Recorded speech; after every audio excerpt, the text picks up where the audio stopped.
Hello students, good morning. आज का हमारा टॉपिक है पॉपुलेशन एज अ रिसोर्स, यानी जनसंख्या एक संसाधन के रूप में। माय डियर स्टूडेंट्स, इसके पहले हम सुनते रहे हैं कि जनसंख्या एक लायबिलिटी है, एक दायित्व है। लायबिलिटी है, जनसंख्या एक लायबिलिटी है, जबकि इस वीडियो में या इस सेशन में हम समझने की कोशिश करेंगे कि कैसे जनसंख्या को एक लायबिलिटी से एक एसेट के रूप में तब्दील किया जा सकता है। हमारी पहले की मान्यता रही, हमारी पुरानी मान्यता रही कि हम जनसंख्या को एक दायित्व समझते रहे, हम एक लायबिलिटी समझते रहे, जिसके भरण पोषण में, जिसके खाद्य आपूर्ति में, जिसके शिक्षा दीक्षा में, जिसके स्वास्थ्य के खर्चों के लिए जो है हमको विभिन्न स्रोतों से आमदनी की जरूरत होती थी। हमको विभिन्न स्रोतों से एक बड़ी राशि की जरूरत होती थी, जिससे हम जनसंख्या का भरण पोषण कर सके, उनके शिक्षा दीक्षा की उचित व्यवस्था कर सके। इस वजह से जनसंख्या को एक लायबिलिटी समझा जाता था। लेकिन वास्तव में जनसंख्या एक एसेट है, एक परिसंपत्ति है। यदि जनसंख्या में समुचित निवेश किया जाए, जनसंख्या में समुचित निवेश का तात्पर्य क्या है कि यदि जनसंख्या के शिक्षा दीक्षा में निवेश किया जाए, जनसंख्या को जो है उपयुक्त शिक्षा प्रदान की जाए और उसके कौशलों का विकास किया जाए, उसकी ट्रेनिंग की जाए और उसको एक बेहतर वर्किंग पॉपुलेशन के रूप में तब्दील किया जाए, तो वास्तव में जनसंख्या एक एसेट या परिसंपत्ति में परिवर्तित हो सकती है। इस चैप्टर में हम देखेंगे कि जनसंख्या कैसे एक परिसंपत्ति बनती है, जनसंख्या कैसे एक एसेट के रूप में कन्वर्ट होती है। हम इस चैप्टर के अंतर्गत एक कहानी के माध्यम से इसको समझने की कोशिश करेंगे। एक हाइपोथेटिकल विलेज है जिसमें दो लोग निवास कर रहे हैं। एक का नाम साकल है, एक का नाम विकास है। साकल के पिता बूटा चौधरी हैं, जो खेतों में काम करते हैं, जो कृषि का कार्य करते हैं। साकल की माँ घर पे जो है गृह कार्य करती है, एक गृहिणी है, एक हाउसवाइफ है। इसके अतिरिक्त वह बच्चों को संभालती है। उसके दो बच्चे हैं, जीतू और सीतू। साकल भी अपने माँ के साथ घर में कार्य करता है, कभी कभी वह अपने पिता के साथ भी कार्य करता है। और बूटा चौधरी जो साकल के पिता है, उनकी तीव्र इच्छा है कि उसका बेटा पढ़े लिखे, साकल पढ़ाई करे, और इस वजह से वो गांव के ही प्राइमरी स्कूल में अपने बेटे का एडमिशन करा देते हैं। साकल की पढ़ने में बहुत ज्यादा रुचि है, इस वजह से साकल पढ़ता है।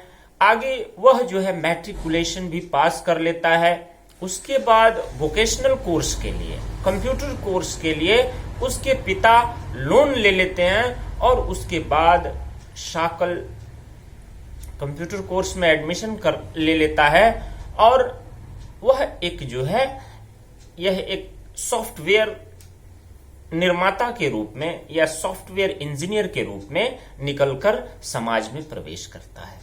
इसके बाद आसानी से उसको एक नौकरी उसके एक फर्म में मिल जाती है और वह जो है एक एप्लीकेशन डेवलप करता है, सॉफ्टवेयर डेवलप करता है, जिससे उस कंपनी का जो मालिक है उससे अत्यधिक प्रसन्न होता है और उसके जो है वेतन में वृद्धि कर दी जाती है।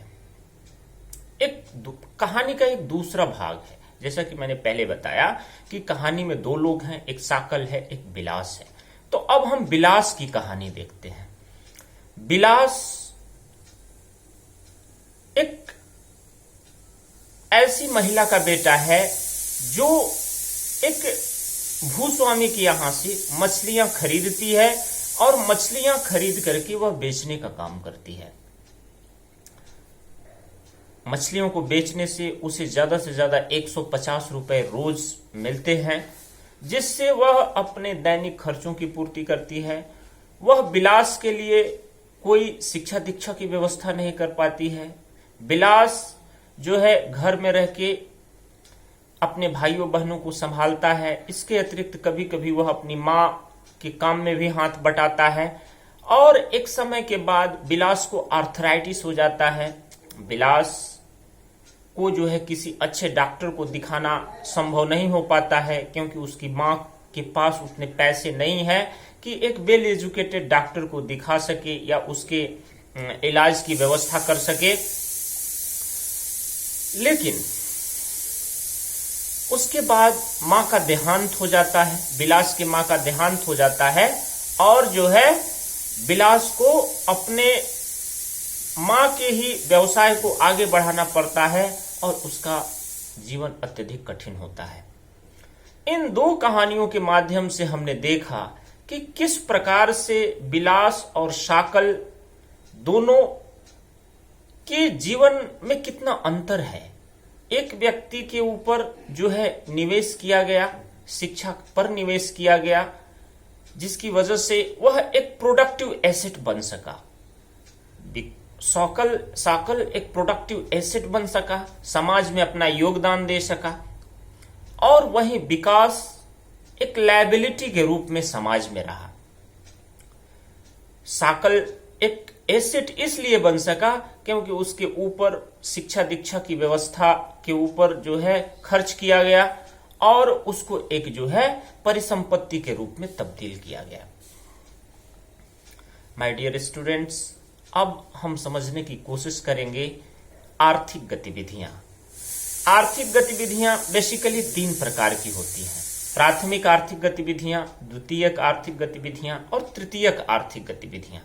प्राथमिक आर्थिक गतिविधियां क्या होती हैं? प्राथमिक आर्थिक गतिविधियां वैसी आर्थिक गतिविधियां होती हैं जो हम प्राकृतिक संसाधनों का दोहन करते हैं, प्राकृतिक संसाधन को प्राप्त करते हैं, जिसमें किसी प्रकार की मशीनरी, सोफिस्टिकेटेड मशीनरी का प्रयोग नहीं होता है, जैसे कृषि, पशुपालन, मत्स्य पालन, वानिकी इत्यादि, खनन इत्यादि भी उसमें शामिल होती हैं।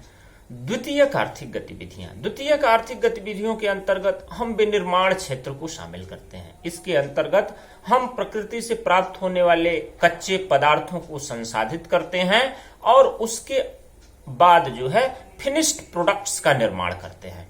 तो इस प्रकार से द्वितीयक आर्थिक गतिविधि के अंतर्गत विनिर्माण क्षेत्र शामिल होता है। तृतीयक आर्थिक गतिविधि, तृतीयक आर्थिक गतिविधि के अंतर्गत हम सेवा क्षेत्र को शामिल करते हैं। सेवा क्षेत्र के अंतर्गत हम जो है ट्रांसपोर्टेशन, परिवहन, बैंकिंग, वित्त, प्रशासन, स्वास्थ्य, शिक्षा इत्यादि सेवाओं को शामिल करते हैं। यदि हम सेवाओं का अपने जीवन में उपभोग करेंगे तो उसके बदले हमें कोई शुल्क या कोई फीस अदा करनी होती है। इस वजह से यह एक आर्थिक गतिविधि के अंतर्गत शामिल किया जाता है। सामान्यतया आर्थिक क्रियाकलाप या आर्थिक गतिविधियों को 2 भागों में विभाजित किया जाता है। पहला है market based economic activities, market पर आधारित या बाजार पर आधारित आर्थिक गतिविधियां, और द्वितीय है non market based economic activities, अर्थात ऐसी आर्थिक गतिविधियां जो बाजार पर आधारित नहीं है। मार्केट बेस्ड इकोनॉमिक एक्टिविटीज का तात्पर्य क्या है कि हम वस्तुओं सेवाओं का उत्पादन करते हैं। इन आर्थिक गतिविधियों के अंतर्गत, मार्केट बेस्ड इकोनॉमिक एक्टिविटीज के अंतर्गत हम वस्तुओं एवं सेवाओं का उत्पादन करते हैं और उसको ले जाकर के बाजार में बेचते हैं, जिसके बदले हमें इनकम प्राप्त होती है, हमको आय प्राप्त होती है। द्वितीय है non market based economic activities, जिसके अंतर्गत हम जो क्रियाकलाप करते हैं, जो कार्य करते हैं, उसके एवज में हमें कोई पैसा या रुपया नहीं प्राप्त होता है। जैसे हम सभी जानते हैं कि हमारे घरों में हमारी माताएं बहनें डोमेस्टिक कार्य करती हैं, गृह कार्य करती हैं, खाना बनाने का काम, कपड़े धोने का काम, बर्तन धोने का काम इत्यादि काम, जिसके बदले में उन्हें कोई इनकम नहीं प्राप्त होती है, न कोई आय प्राप्त होती है, लेकिन वो एक कार्य करती हैं, एक ऐसा कार्य करती हैं कि जो जरूरी कार्य है, लेकिन इसको जो है इकोनॉमिक पॉइंट ऑफ व्यू से काउंट नहीं किया जाता है। इस वजह से इन गतिविधियों, इन आर्थिक क्रियाकलापों को non market based economic activities कहते हैं, क्योंकि उनका मूल्य निर्धारित नहीं किया जाता है, उनको जो है मूल्य के रूप में जो है अंकित नहीं किया जाता है। क्वालिटी ऑफ पॉपुलेशन, जनसंख्या की गुणवत्ता। जनसंख्या की गुणवत्ता क्या होती है? जैसा कि माय डियर स्टूडेंट्स मैंने पहले बताया कि वह जनसंख्या ही गुणवत्तापूर्ण होगी जिस पर निवेश होगा, जिसके शिक्षा पर निवेश होगा, स्वास्थ्य पर निवेश होगा, जिसके कौशलों के विकास पर निवेश होगा, जिसकी लाइफ एक्सपेक्टेंसी सबसे अधिक होगी। यदि जो है किसी पॉपुलेशन के हेल्थ सेक्टर पर निवेश किया जाएगा तो निश्चित रूप से वह पॉपुलेशन हेल्दी होगी और उसकी लाइफ एक्सपेक्टेंसी, जीवन प्रत्याशा, उसके इस समाज में जीवित रहने की क्षमता ज्यादा होगी। तो ऐसी जनसंख्या एक जो है गुणवत्तापूर्ण जनसंख्या होगी, एक क्वालिटी पॉपुलेशन होगी। अब हम देखेंगे कि कौन कौन से पैरामीटर्स हैं, कौन कौन से फैक्टर्स हैं जो एक गुणवत्तापूर्ण जनसंख्या को निर्धारित करते हैं। तो सबसे पहला जो फैक्टर है वह है शिक्षा। हम सभी जानते हैं कि हमारे जीवन में शिक्षा का कितना महत्व है। हमारे व्यक्तित्व के विकास में शिक्षा की महत्वपूर्ण भूमिका होती है।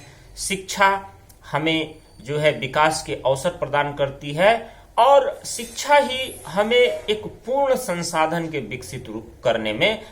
पूर्ण संसाधन के रूप में विकसित करने में महत्वपूर्ण भूमिका निभाती है।